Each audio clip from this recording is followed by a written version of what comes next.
మిత్రమా, ఒకరిని మనస్ఫూర్తిగా ఇష్టపడితే ఆ మనిషి మీద నమ్మకమైన ఉండాలి. ఆ నమ్మకం లేని చోట అమ్మ చెప్పినా నమ్మరు, ఆ బ్రహ్మ చెప్పినా నమ్మరు. మనల్ని కాదని ఎప్పుడూ మనకి దూరంగా ఉంటున్నారంటే వారి మనసులో మనకి స్థానం లేనట్టే. మన దగ్గర దొరకని ఆనందం వేరే వారి దగ్గర దొరుకుతున్నట్టే. ఆ సమయంలో మన మనసు పడే బాధ ఎవ్వరికీ చెప్పుకోలేక, ఆ బాధని అనుభవించలేక ప్రతి క్షణం మనకి నరకంలా ఉంటుంది నేస్తమా. ప్రేమకి నమ్మకమే పునాది. ఎప్పుడైతే అనుమానం అనేది మొదలయ్యిందో ఆ ప్రేమ అంతమైనట్టే. అందుకే తొందరపడి ఎవ్వరికి మనసు ఇవ్వకూడదు నేస్తమా. ఇచ్చాక వారు దూరమైన ప్రతిసారి ఆ నరకం అనుభవించే కంటే చావే బెటర్ అనిపిస్తుంది. కొంతమంది ప్రేమించిన వారి కోసం చావు అంచుల వరకు వెళ్ళి వచ్చిన వారిని, వారి ప్రేమని అర్థం చేసుకోకుండా నిత్యం అనుమానిస్తూనే ఉంటారు.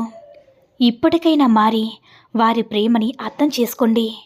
మీ ప్రేమ నిజమైందని నిరూపించుకోండి నేస్తమా. అనుకోకుండా కొన్ని పరిచయాలు పెరుగుతాయి, అవి స్నేహంగా మారుతాయి. అంతలోని చిన్నపాటి తొందరపాటు వల్ల ఆ పరిచయాల మధ్య దూరం పెరుగుతుంది. తెలుసో తెలియకో మన వల్ల ఒక్కొక్కసారి ఇతరులు హర్ట్ అవుతారు. ఒక్కొక్కసారి దానికి మనం వివరణ ఇచ్చినా వారికి అర్థం కాక ఏదేదో అనొచ్చు. ఆ సమయంలో మౌనం ఒక్కటే సమాధానం నేస్తమా. అలా కాకుండా మాటకి మాట ఇస్తే దూరం పెరుగుతుంది. అందుకే ఎవ్వరినీ బాధ పెట్టదు నేస్తమా. అర్థమైందనుకుంటా. మిత్రమా, అసలైన ఒంటరితనం అంటే ఎలా ఉంటుందో తెలుసా? ఒకప్పుడు మనతో మంచిగా మాట్లాడి మనతో అన్నీ షేర్ చేసుకుంటూ మార్నింగ్ లేచిన దగ్గర నుంచి నైట్ పడుకునేదాకా మనమే ప్రపంచంగా ఉన్నవారు సడన్గా మనతో మాట్లాడటం మానేసి మనం ఎవరో కూడా తెలియనట్టు బిహేవ్ చేస్తూ వాళ్ళ లైఫ్లో వాళ్ళు హ్యాపీగా గడుపుతుంటే ఇక్కడ మనం ప్రతి క్షణం వాళ్ళ గురించి ఆలోచిస్తూ తినేటప్పుడు తను తిన్నాడో లేదో, ఏం చేస్తున్నాడో అని ఆలోచిస్తూ మింగలేక కక్కలేక నరకం కనిపిస్తుంది. పడుకునేటప్పుడు ఒకప్పుడు వాళ్ళతో మాట్లాడిన మాటలు, గడిపిన క్షణాలు గుర్తు చేసుకుంటూ ఏడుస్తూ రాత్రి 1 గంట అవుతున్నా నిద్ర రాక, నిద్ర కోసం పడే తిప్పలు, నిద్ర పడితే సడన్గా మెలకువ వచ్చి ఆ టైంలో మనం ప్రేమించే వాళ్ళు గుర్తొచ్చి ఏడుస్తుంటే, ఒకవేళ ఏడిస్తే పక్కన పడుకున్న వాళ్ళు లేస్తారేమో అనే భయంతో నోటికి చెయ్యి అడ్డు పెట్టుకుని ఏడుపుని కంట్రోల్ చేయడానికి ట్రై చేస్తుంటే అదే అసలైన ఒంటరితనం అంటే మిత్రమా. కాదంటారా? మిత్రమా, గలగలా మాట్లాడే గొంతు మోగబోయిందంటే మనసుకి ఎవరెంత గాయం చేసుంటారో. నవ్వుతూ పలకరించే మనిషి చలనం లేకుండా శూన్యంలోకి చూస్తూ ఆలోచిస్తున్నారంటే గుండెకి ఎన్ని గాయాలు అయ్యుంటాయో. నలుగురితో కలిసుండే మనిషి ఒంటరిగా ఉంటున్నాడంటే ఎన్ని అవమానాలు చవి చూస్తుంటారో కాస్త అర్థం చేసుకుని నేస్తమా.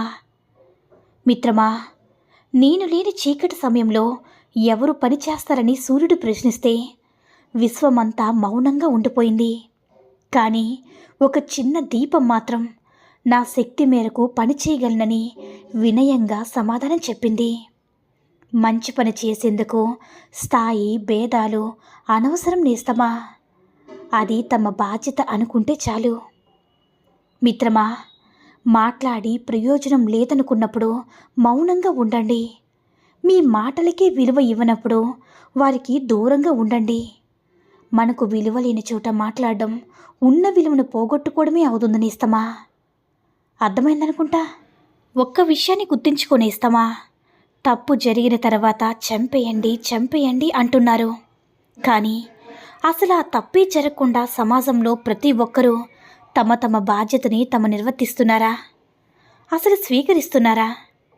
పక్కవారు ఏమైపోతే నాకెందుకు, ఏం చేస్తే నాకెందుకు అని ప్రతి ఒక్కరూ స్వార్థంతోనే ఆలోచిస్తున్నారే తప్ప రేపు నీ వద్దకు వచ్చినప్పుడు కూడా నీకు చెయ్యందించడానికి ఎవరు వస్తారు? ఒక్కసారి ఆలోచించండి. తప్పు జరిగిన తర్వాత శిక్షలు వేసుకోవడం కాదు, అసలు తప్పే జరగకుండా చూసుకునేంత మార్పు ఎందుకు తేలేకపోతున్నాము? ప్రతి ఒక్కరూ మంచి మార్గాన కలిసికట్టుగా సానుకూల ప్రభావాన్ని ప్రతి ఒక్కరి మనసులో, పిల్లలపై, విద్యార్థులపై, తల్లిదండ్రులు, గురువులు, సమాజంలో బాధ్యత గల ప్రతి పౌరుడు చూసుకున్నప్పుడు ఎందుకు తప్పు జరుగుతుంది నేస్తమా? మిత్రమా, కొన్ని లక్షల పరిచయాలుండొచ్చు, కొన్ని వేల స్నేహాలు ఉండొచ్చు, కొన్ని వందల బంధాలు ఉండొచ్చు, పదులలో ప్రాణ బంధాలు ఉండొచ్చు. ఒక్కరి మాత్రమే ఉంటారు మిత్రమా. ఆ ఒక్కరు నీ హృదయంలో కొలువై ఉంటారు. హృదయంలో ఉన్నవారు నీ జీవితంలో నీ పక్కన లేకపోతే మిగిలినదంతా శూన్యమే. ఎన్ని ఉన్నా, ఎంత ఆస్తి ఉన్నా నీ మనసంతా నిరాశే తప్ప ఆనందం అనేది నీ జీవితపు అంచుల్లో కూడా కనపడదు నేస్తమా. అదే ప్రేమకున్న విలువ. ప్రతి బంధంలో ప్రేమ ఉంటుంది. నీ హృదయంలో దాచుకున్న ప్రేమకు మాత్రమే అంత విలువ ఉంటుంది నేస్తమా. పుట్టుకు మాత్రమే తెలిసిన ప్రేమకు చావు అస్సలు తెలియదు కదా. ఏమంటారు నేస్తమా? మిత్రమా, ఒకరికి మనం అక్కర్లేనప్పుడు మనం చేసే ప్రతి పనిలో కూడా తప్పులు వెతుకుతారు. ప్రాణంగా ప్రేమిస్తే విలువలేని రోజున ఆ ప్రేమ సమాధి అయినట్టే కదా. మన మీద, మన మాట మీద నమ్మకం లేదని తెలిసిన రోజున మనం చచ్చినట్టే లెక్క. మనకి ఎంత దూరంగా ఉంటే వాళ్ళకి అంత ప్రశాంతత దొరికినట్టని తెలిస్తే మనం దూరంగా ఉండడమే మంచిదని ఇస్తామా. కానీ ఒకటి, ప్రేమ కోసం, ప్రేమించిన వారి కోసం ఎక్కడున్నా, ఎంత దూరంగా ఉన్నా కొంతమంది వెతుక్కుంటూ వెళ్తారు. మోసం చేసే వాళ్ళకి అంత దూరం వెళ్ళాల్సిన అవసరం లేదు. వారి కోసం అన్ని ఇబ్బందులు పడాల్సిన అవసరం లేదు.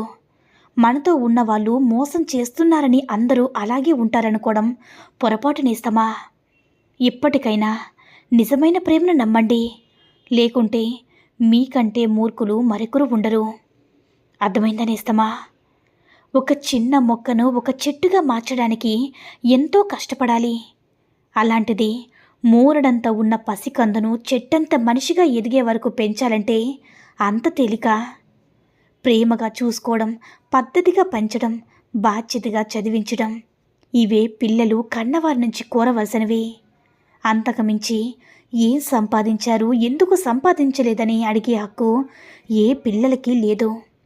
అమ్మా నాన్నల దగ్గర ఏ ఆస్తులున్నాయని చూడకనేస్తమా.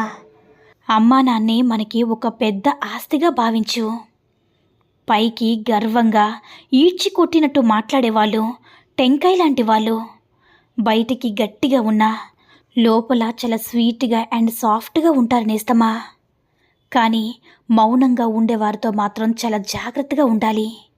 అర్థమైందనుకుంటా. ఒంటరితనం బంధాలను కోరుకుంది. ఎంత భారమైనా సరే భరిస్తానోనంది. బంధాలన్నింటినీ కూడా కలుపుకుంది. బాధ్యతలన్నీ ఒక్కసారిగా మీద పడ్డాయి. కొన్ని రోజులు ఇష్టంగా భరించింది. ఆ తర్వాత కష్టాలు మొదలయ్యాయి. బ్రతుకు భారమయ్యింది. చెయ్యందించే తోడు ఒక్కటీ లేదు. ఏమైనా అంటే కావాలి అనుకున్నావుగా, భరించని వెక్కిరిస్తున్నాయి ఆ బంధాలు. ఒక్కొక్కటి భారాలను దించుకోవడం మొదలుపెట్టింది. అలా మొత్తం భారాన్ని దించేసుకుంది. ఆ మనసుకి అప్పుడు అర్థమైంది, మనం కావాలని వెళ్ళకూడదు, మనల్ని కావాలని వచ్చిన వారిని వదలకూడదు. మన అని మనం అనుకుంటే సరిపోదు, వాళ్ళకు కూడా మన వాళ్ళని ఉంటేనే ఆ బంధం బలపడుతుంది నేస్తమా. మిత్రమా, ఆడదాని ఏడుపు ఆ మగాడికి ఎంత భయంకరమైనదంటే, ఆమె ఏడుపు నిజమైతే ఆ ఏడుపుకు కారణమైన మగాడు సర్వనాశనమైపోతాడు. ఆమె ఏడుపు అబద్ధమైతే ఆ ఏడుపును నమ్మిన మగాడు సర్వం కోల్పోయి రోడ్డున పడతాడు. కాదంటారా? ఈ సూక్తుల్లో ఏ సూక్తి నచ్చిందో కామెంట్ చేయండి. ఈ వీడియో నచ్చినట్లయితే లైక్ చేసి మరిన్ని వీడియోస్ కోసం మన ఛానల్ని సబ్స్క్రైబ్ చేసుకుని మాకు కొంచెం సపోర్ట్ చేయండి. ధన్యవాదములు.